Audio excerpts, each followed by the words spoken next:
Halo semuanya, perkenalkan nama saya Santoro Mito Manggar dengan nomor NPM 2213045031. Di sini saya akan menjelaskan beberapa pertanyaan singkat dengan jawabannya. Yang pertama, jelaskan apa yang dimaksud dengan kurikulum.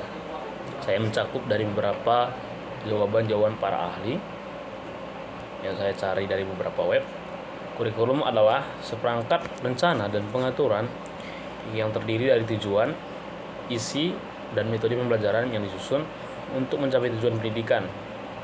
Ini mencakup rencana pembelajaran serta penilaian hasil belajar. Ini bertujuan untuk para guru bisa memfokuskan apa yang bisa ditujukan untuk masing-masing murid tersebut. Yang kedua, ada apa fungsi kurikulum dari sistem pendidikan. Yang pertama itu adalah mengatur pembelajaran. Yang kedua adalah mengarah ke pendidikan. Ya, dalam arti kurikulum memandu arah pendidikan dengan menetapkan tujuan dan standar pembelajaran yang dicapai.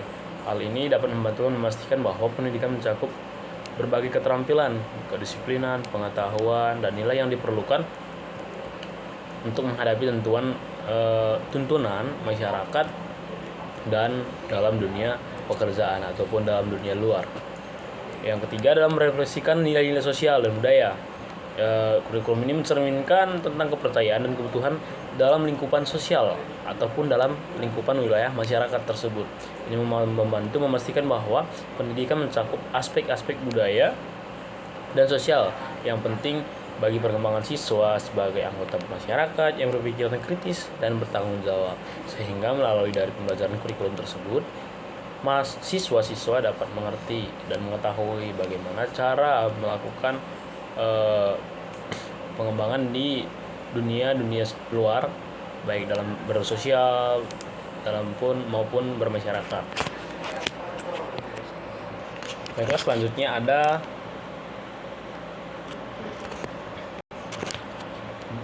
uraian dari beberapa kurikulum yang mengajarkan tentang seni, mata pelajaran seni lebih tepatnya. Yang pertama ada pada kurikulum 1975.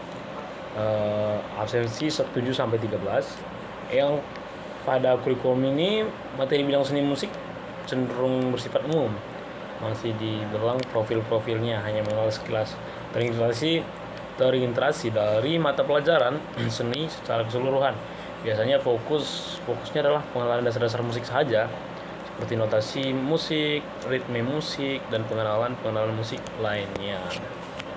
Alat musik seperti piano, gitar, drum, bass, dan segala macamnya. Selanjutnya ada kurikulum 1984, absensi 1 sampai 6. Pada kurikulum ini seni musik masih menjadi bagian dari mata pelajaran seni yang lebih luas, hampir sama dengan kurikulum yang pertama. Materinya mungkin agak lebih terstruktur dan khusus, sudah lebih matang bahasanya, dengan pemberian pengetahuan dasar tentang teori musik, jenis-jenis musik, dan mungkin juga praktek berbagai alat musiknya.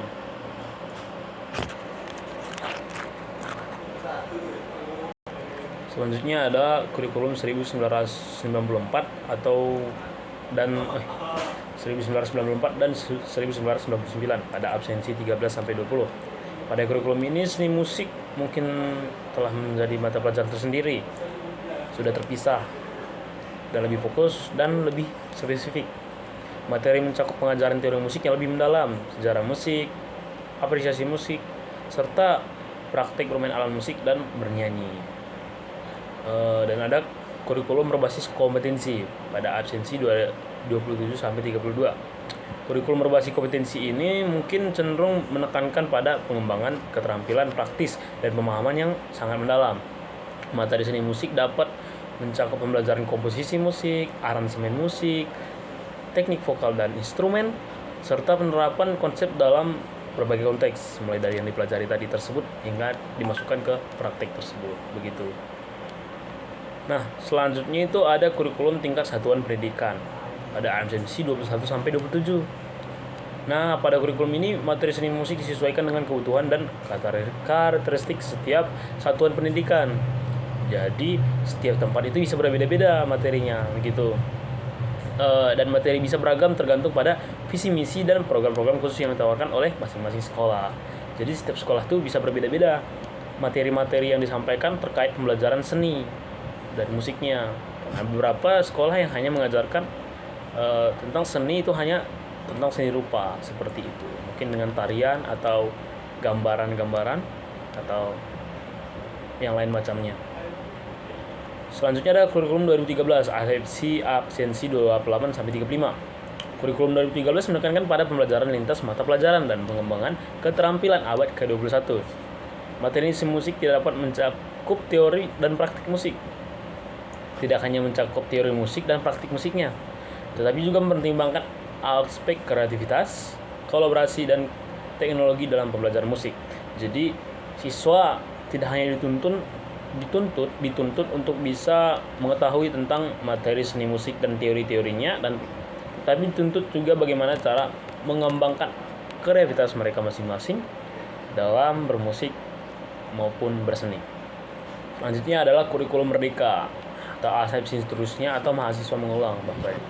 Dalam kurikulum merdeka, siswa memiliki kebebasan yang lebih besar untuk merancang pembelajaran mereka sendiri. Materi seni musik dapat disesuaikan dengan minat dan kebutuhan individu, dengan penekanan pada eksplorasi kreatif, pengembangan keterampilan musik yang mendalam, dan eksperimen dan berbagai genre musik. Nah, jadi pada kurikulum merdeka ini termasuk sudah penyempurnaan dari kurikulum-kurikulum sebelumnya. Jadi kurikulum-kurikulum selanjutnya diperbarui dan diambil apa yang bisa digunakan pada kurikulum sebelumnya, dan kurikulum yang dikerasa pengajaran-pengajaran pada kurikulum sebelumnya tidak berguna, di kurikulum selanjutnya tidak digunakan lagi, seperti itu. Nah, saya akan sedikit menjelaskan pada soal nomor 4, mengapa secara terurai mengapa kurikulum itu diubah gitu pada absensi 1 sampai 20. Yang pertama itu ada perkembangan pendidikan. Pendidikan adalah ranah yang dinamis dan terus berkembang seiring waktunya. Dan yang kedua itu adalah relevansi dengan dunia nyata. Kurikulum harus tetap relevan dengan kebutuhan dunia nyata, termasuk persyaratan pekerjaan dan kemajuan teknologi. Seiring berjalannya waktu, awal terciptanya kurikulum, penciptaan pelamaran kerja, syarat pelamaran kerja masih tidak terlalu ketat. Tapi seiring berjalannya waktu ke sini, mulai dari relevansi dengan dunia itu berubah, sehingga banyak syarat-syarat yang harus dituntut dalam bekerja seperti itu. Misal dulu mungkin hanya dibutuhkan yang penting tamat SMA atau ya sederajatnya, tapi sekarang minimal kebanyakan rata-rata perusahaan-perusahaan harus minimal di sarjana, seperti itu contohnya. Terus ada kebutuhan siswa yang beragam. Setiap siswa memiliki kebutuhan dan gaya belajar yang berbeda-beda. Kurikulum mungkin diubah untuk lebih menyesuaikan pembelajaran dengan kebutuhan individu. Mungkin inklusi, aksesibilitas yang lebih besar bagi semua siswa. Nah, jadi memang kita mencari kenyamanan untuk siswa tersebut, begitu, supaya siswa tersebut tidak merasa tertekan pada setiap pembelajaran. Jelaskan hubungan pada soal nomor 5, jelaskan hubungan kurikulum dengan guru dan kualitas pendidikan, absensi 21 dan seterusnya atau mahasiswa mengulang. Hubungan antara kurikulum guru dan kualitas pendidikan sangat erat dan saling mempengaruhi. Contohnya itu adalah pelaksanaan kurikulum oleh guru. Kurikulum memberikan kerangka kerja yang menentukan apa yang harus diajarkan kepada siswa dan bagaimana itu harus diajarkan. Jadi pada kurikulum bertujuan kepada gurunya, apa yang seharusnya dilakukan guru untuk siswa tersebut agar siswa tersebut lebih matang dan lebih tahu bagaimana cara mengatasi di dunia luar tersebut. Yang kedua adalah pengembangan profesional guru. Guru yang terus berkembang membutuhkan guru untuk terus meningkatkan dan mengaruhi keterampilan dan pengetahuannya. Kurikulum juga selalu ada pengembangan pematangan, sosialisasi bagaimana cara mengatasi dan menindaklanjuti untuk pengembangan penyesuaian di kurikulum terbarunya, seperti itu. Ada penilaian dan pemantauan kualitas guru. Mulai dari kurikulum itu kita bisa tahu bagaimana kualitas guru itu ada. apakah guru itu bisa mengikuti setiap kurikulum? Pasti rata-rata guru itu pasti akan melakukan rehabilitasi lagi, penyesuaian lagi terhadap kurikulum terbaru. Yang terakhir ada penggunaan bahan dan sumber belajar. Tentu dari setiap kurikulum yang berbeda-beda, pasti bahan dan sumber belajarnya itu pasti akan berbeda-beda. Mulai dari alat praktek, teorinya, segala macamnya itu pasti akan berbeda dengan kurikulum sebelumnya. Karena memang tujuan fokusnya setiap kurikulum pasti berbeda-beda. Ada soal nomor 6, jelaskan karakteristik KTSP absensi 17-32. KTSP ataupun kurikulum tingkat satuan pendidikan adalah kurikulum yang diterapkan di Indonesia pada periode sekitar tahun 2006 sehingga 2013. Nah, berikut adalah karakteristiknya, saya jelaskan sedikit. Yang pertama itu adalah fleksibilitas. Salah satu karakteristik utama KTSP adalah fleksibilitasnya. KTSP memungkinkan setiap sekolah untuk menyesuaikan kurikulum dengan kebutuhan, kondisi, dan karakteristik siswa serta lingkungan yang ada di sekolah tersebut. Seperti itu. Yang kedua adalah berbasis kompetensi. KTSP ini menekankan pengembangan kompetensi siswa sebagai fokus utama. Kurikulum ini menekankan tidak hanya pada penguasaan pengetahuan, tetapi juga keterampilan dan sikap yang diperlukan untuk berhasil dalam kehidupan sehari-hari dan di masa depan. Jadi setiap kurikulum itu terkhususnya di KTSP ini melakukan penekanan tidak hanya pada penguasaan pengetahuan, tetapi juga keterampilan dan sikap yang diperlukan untuk bisa melampaui atau menghadapi nih kehidupan tidak hanya di lingkungan sekolah tersebut, seperti itu. Yang ketiga adalah berbasis pembelajaran proyek. Pembelajaran berbasis proyek. KTSP mendorong pendekatan pembelajaran berbasis proyek di mana siswa aktif terlibat dalam memecahkan masalah, mengeksplorasi ide-ide baru dan mengembangkan keterampilan proyek baru praktis yang relevan dengan kehidupan mereka.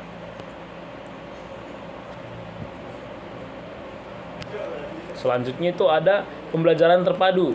Kurikulum ini mendorong terjadinya pembelajaran terpadu di mana mata pelajaran terintegrasi dalam konteks yang bermakna. Hal ini membantu siswa melihat hubungan antara berbagai bidang studi dan menetapkan pengetahuan dan keterampilan mereka secara holistik. Ada penilaian formatif. KTSP juga menekankan dengan penggunaan penilaian formatif yang berkelanjutan untuk memantau kemajuan siswa selama proses pembelajaran. Ada selanjutnya itu yang nomor 6, pemberdayaan guru dan sekolah. Jadi KTSP juga memberikan otonomi nih yang lebih besar kepada guru dan sekolah dan merancang bagaimana melaksanakan kurikulum tersebut sehingga guru memiliki peran yang lebih aktif dalam memiliki keputusan dan mengambil keputusan tentang metode pengajaran dan cara pembelajaran dan pemilihan materi ajarnya dan penilaian siswa tersebut. Yang ketujuh adalah menghargai kearifan lokal. Nah, kurikulum ini juga menghargai dan memperkuat kearifan lokal serta budaya setempat dalam pembelajaran. Hal ini tercermin dalam pemilihan konten kurikulum atau materi kurikulum, penggunaan bahasa lokal, dan integrasi nilai budaya-budaya dalam proses pembelajaran. Jadi kurikulum KTSP ini juga sudah memiliki bagian bagaimana supaya kearifan lokal ini tidak tertinggal seiring berjalannya dan berkembangnya pendidikan. Yang nomor 7 adalah perbedaan kurikulum 2013 dengan kurikulum 2013 versi revisinya, absen si 1-16. Nah, jadi 2013 dengan 2013 ini versi revisinya berbeda. Jadi mungkin 2013 biasa dengan 2013 versi revisi lebih pematangannya dari kurikulum tersebut. Kurikulum sebelumnya mungkin kurikulumnya untuk belajar dari masalah di sebelumnya, seperti itu. Kurikulum 2013 ini atau K13 adalah kurikulum yang diperkenalkan di Indonesia pada tahun 2013 sebagai upaya untuk meningkatkan kualitas pendidikan dan mempersiapkan siswa untuk menghadapi tantangan pada abad ke-21-nya. Versi revisi dari kurikulum 2013 kemudian diperkenalkan sebagai respon terhadap masukan dari berbagai pihak dan evaluasi terhadap implementasi kurikulum sebelumnya. Jadi memang sesuai yang saya sampaikan tadi, ini menjadi evaluasi dari kurikulum tersebutnya sehingga kurikulum ini sudah termasuk penyempurnaannya, seperti itu. Ada struktur dan penyajian materinya. Kurikulum 2013 awalnya disusun dengan struktur yang terdiri dari 5 pilar, yaitu pendidikan karakter, literasi, numerasi, ilmu pengetahuan dan teknologi informasi, dan komunikasi ataupun TIK. Materi disajikan juga dalam bentuk tematik dengan pendekatan interdisipliner. Kurikulum 2013 versi revisi mungkin mengalami perubahan dalam struktur dalam penyajian materi. Perubahan ini bisa termasuk penyesuaian dan pembagian materi, penekanan pada aspek tertentu, atau penambahan elemen-elemen baru. Jadi, versi revisinya menyisipkan kekurangan dari kurikulum sebelumnya. Nah, versi revisinya juga menghilangkan kesalahan-kesalahan dari kurikulum sebelumnya seperti itu.